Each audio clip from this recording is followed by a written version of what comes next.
The views expressed on this program belong to writer and host Travis Cobb, not LSU, not the Manship School, not Tiger TV, just this guy pointing at you. So come at him, lawyers. This is The Update.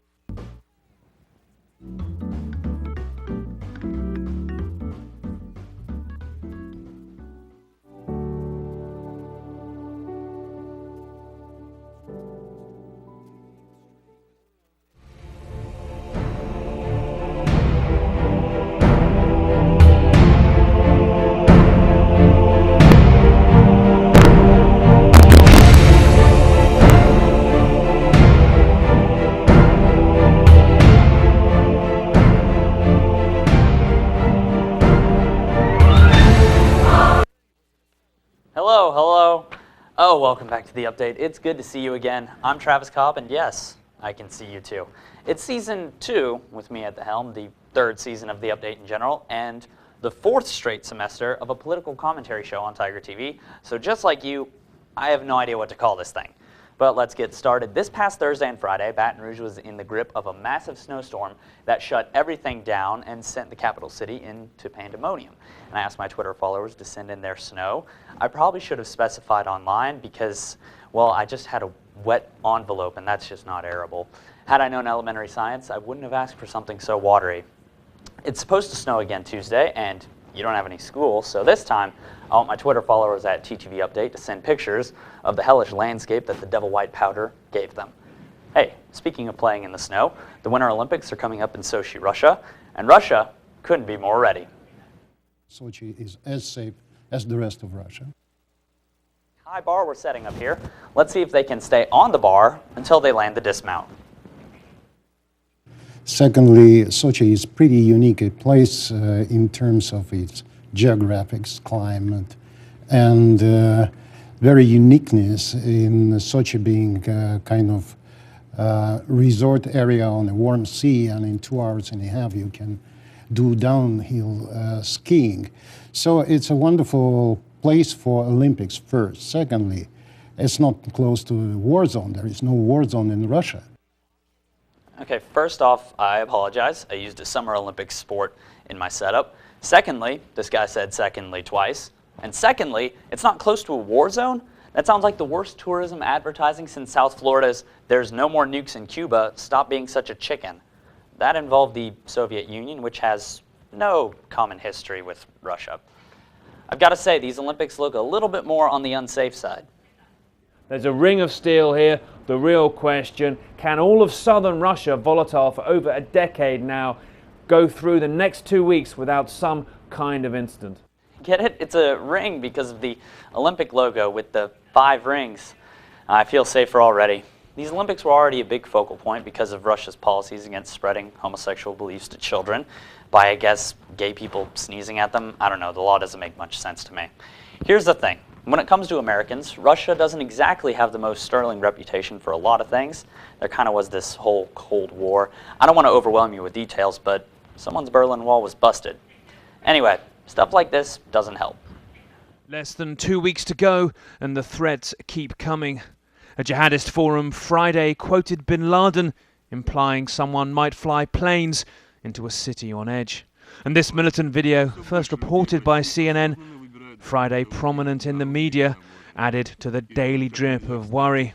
It compares Putin to Hitler and says locals can only breathe on Moscow's orders.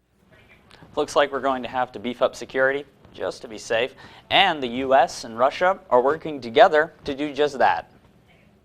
It's not only that I believe, I'm absolutely certain, because we are doing everything that is needed in order to make sure that's going to be safe, and it will be as safe as any other Olympics that can be held currently in the world. Let's certainly hope so. After all, the Olympics are supposed to symbolize international community, athletic competition that can't be matched, putting aside differences to understand one common thing. They're the hottest thing on ice. For the first time in more than a decade, the biggest underdogs in bobsledding have defied the odds and qualified for the Olympics. That Jamaican bobsledding is the greatest thing a Winter Olympics can offer. Coming up, I look at why Edward Snowden could be the safest American in Russia during the Olympics. Stay tuned. As an athlete, we don't notice anything. You know, we're there to represent our country, and we are there to show them or compete at the highest level. Welcome back to the update. Before the break, we were chatting, just the usual, terrorist threats on civilians and athletes. Anyway, the U.S. State Department is not taking any threat to the Olympics lightly. We need to extract our citizens. We will have appropriate arrangements with the Russians to do this. After all, we've had a lot of success getting our citizens out of Russia. Isn't that right, Snowden? If the time comes where our citizens are in danger, the State Department has said it will act. But these Olympics are still set to be one of the more dangerous ones that could happen. Take it away, Representative Peter King of New York. The fact is that these are going to be very much threatened Olympics, probably more than any we've had in our past, more than Greece, certainly more than London and China. So no, it's, I mean, everything is being done by the United States, but the fact is this is a dangerous region in Russia, by the North Caucasus. There are active terrorist organizations there, and quite frankly, the Russians have not been cooperating with us or with other countries anywhere near the extent that, for instance, the Greeks or the Chinese or the Brits did. Holy everything. Why are we even traveling to such dangerous Olympics? Who agreed to this location in the first place? No. You know what? We're going to these games. We're America. These athletes don't have to hide that. We proudly go into Sochi and say, yeah, we're here to win this one for the red, white, and blue, and your former Soviet hands can sickle it. We are in very close contact with the U.S. Olympic Committee on issues related to security. And in general, it's not unusual for us to recommend that athletes or people around the world be careful where they wear certain things and just be careful of their surroundings. Oh, I see. It's like a road game in a sport. Can't seem to think of a specific sport right now. I'm pretty sure they'll have them at the Olympics. Don't hold me to that. And hiding our colors makes sense because Russia and Putin, and can the next clip just explain why this is wrong? This isn't unique to Russia, to be clear. Well, I can safely assume this is something that happens at every Olympic competition. And can the next clip just explain why that statement is right? This is a fun game. We generally give this kind of guidance around big international events, particularly if there is some kind of threat like we've seen here. This was based on discussions with the State Department, but it's my understanding that it was actually the U.S. Olympic Committee who passed that along to the athletes. Boom. Nailed it. The thing about terrorism is it wins when there's an overreaction to threats of terror. An overreaction does not mean employing larger security or avoiding places in overt American gear. That would just look way too touristy anyway, so not cool. What would be an overreaction is to let the threat take deep effect on our psyche, to let the threat change the way we act, to let the threat stop an international community from celebrating together. Terrorism isn't something that is solely defeated in battle. It's halted by quick responses and measures that keep us all safer. Terrorism is something that you beat in your mind, too. If you let the fear of terror take you over, then you've already lost. Coming up in Missing the Mark, Texas doesn't respect the dead. Stay tuned. This was a sad situation all the way around. We are relieved that Eric Munoz can now move forward with the process of burying his wife. Welcome back.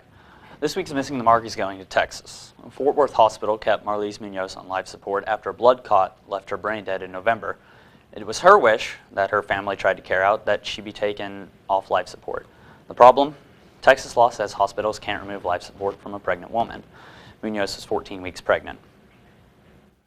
There's a lot of twinkle in our eyes, a lot of smile and laughter, and not anymore. It's difficult for Marlise Munoz's parents to see her now. According to court documents, she's been brain dead since November 28th. But what does that mean exactly?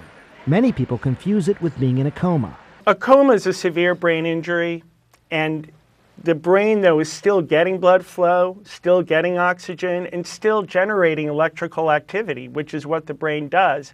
But most importantly, in a coma, even though that person is in a state of semi-responsiveness, looks like a deep sleep, there's a potential for recovery. A long-term coma can become a vegetative state. Now, in a rare number of cases, patients have come out of that condition. But if diagnosed correctly, brain death is permanent. There's no oxygen coming to the brain or being consumed. There's no electrical activity. And most importantly, for families to know, there's no potential for that brain function to ever come back.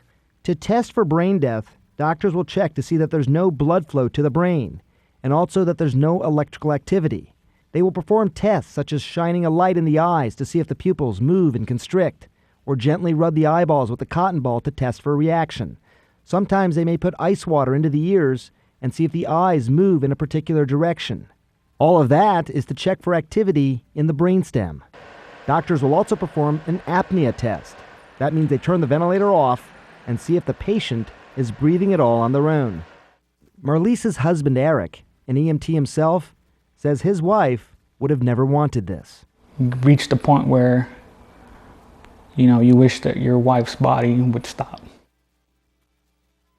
This past weekend, a judge ruled the hospital was misapplying a state law, but it was too late. Texas state law and many more states have laws that say medical care can't cut off life support in pregnant patients who are brain dead.